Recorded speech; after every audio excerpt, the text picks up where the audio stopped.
Today I'm going to mount the rail guides, one going here, and I'm going to put one back here above the centering ring and just right at the centering ring here.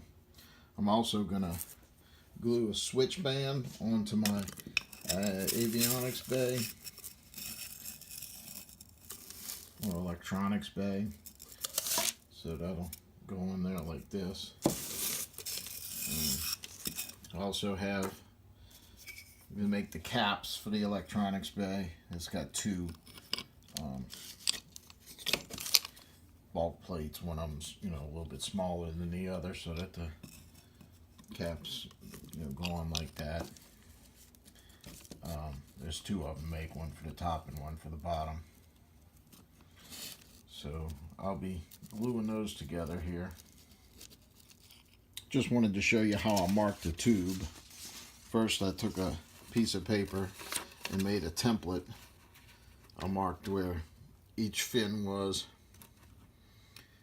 and then I took it and measured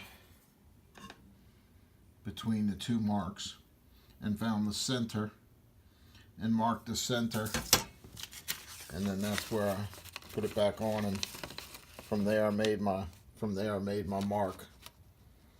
Then I did the same thing on this end of the tube.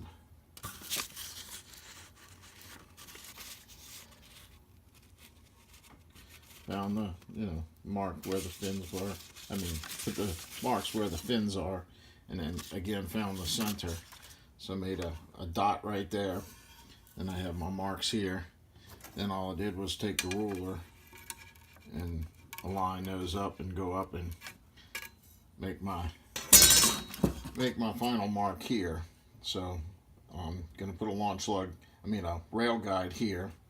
I have these 1010 rail guides that I got from railguides.com, I think it is, railbuttons.com. So these are rail buttons, the 1010 ones, and I'll be drilling a hole here, drilling a hole here, putting a dot of epoxy, and then screwing in the rail buttons.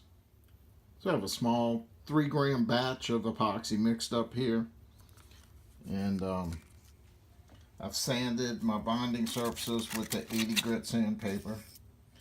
So we'll put a couple of dots on here. It doesn't take much, and just a couple of dots around there, and a little dot there, and a little dot there. So I've drilled my holes. I think they were I think it was a 9/64 drill bit. Little,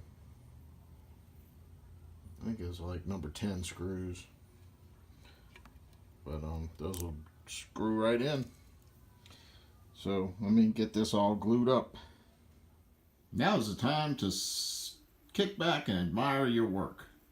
I like this point of the rocket build when it comes together and you can actually see what the rocket looks like. Of course, we got our fin can down there, motor retainer, rail guides, altimeter bay with switch band,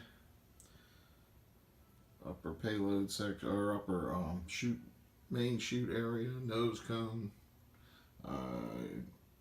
Have to drill some vent holes, put a vent hole down here.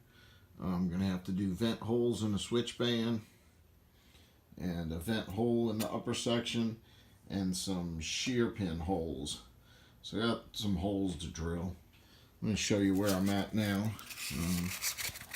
Take this back over. There's the altimeter bay. As you can see, I put some threaded rod and some eye bolts on the end. Let's see if I can open it up for you. It's hard to do anything with one hand.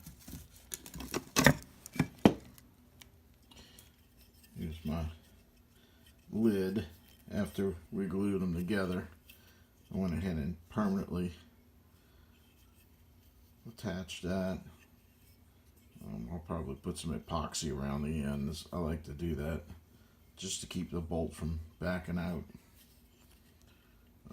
So eye bolt a nut, fender washer, lock washer, nut. It's all 1/4 inch hardware. Everything's 1/4 inch.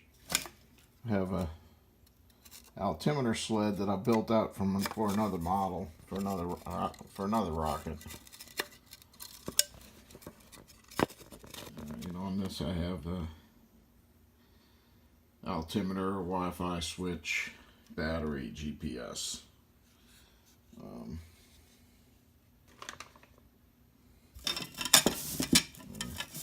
going to wind up gluing this in. I still have to drill some holes for pass the wires through for the ejection charges.